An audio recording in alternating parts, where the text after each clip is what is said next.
মুখ্যমন্ত্রী হওয়ার পরে প্রথমবার উত্তরবঙ্গ সফরে গেলেন শুভেন্দু অধিকারী। বুধবার উত্তরকন্যায় প্রশাসনিক বৈঠক করেন তিনি। শুভেন্দু শিলিগুড়ি পৌঁছেই জানিয়ে দেন, বিজেপি তার সংকল্পপত্রে উত্তরবঙ্গের উন্নয়নের জন্য যা যা প্রতিশ্রুতি দিয়েছে তা পূরণ করবে। উত্তরকন্যার প্রতি সপ্তাহে একদিন করে উত্তরবঙ্গ উন্নয়ন মন্ত্রী নিজ অফিসে উপস্থিত থাকবেন বলে জানিয়ে দেন মুখ্যমন্ত্রী। সাংবাদিকদের মুখোমুখি হয়ে শুভেন্দু বলেন, উত্তরবঙ্গের পুণ্যভূমিকে প্রণাম জানাই। 2009 সাল থেকে দার্জিলিংয়ের পাহাড় আর উত্তরবঙ্গ বিজেপিকে জায়গা করে দিয়েছে। উত্তরবঙ্গের জন্য বিজেপি সংকল্পপত্রে যা যা বলেছে সেগুলিকে পূরণ করার মধ্যে দিয়ে উন্নয়নের মাধ্যমে আমরা সেই ঋণ শোধ করব। উত্তরবঙ্গের ন্যায্য অধিকার ফিরিয়ে দেওয়ার কাজ ভারতীয় জনতা পার্টির সরকার করবে। প্রত্যেক মাসে মুখ্যমন্ত্রী সহ মন্ত্রিসভা উত্তরবঙ্গের কাছে পৌঁছে যাবে। দলীয় কার্যালয়ে পার্টি কর্মীদের তিনি বলেন, এই সরকার মানুষের সরকার হবে।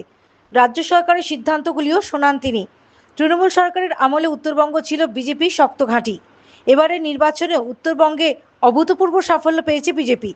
উত্তরবঙ্গের মোট 54টি আসনের মধ্যে 40টি আসনে জয়লাভ করেছে বিজেপি। শুভেন্দু বলেন, উত্তরবঙ্গে মানুষ বিজেপিকে নিয়ে যা স্বপ্ন দেখেছেন বিজেপি তা পূরণ করবে। Bureau report, the United India news.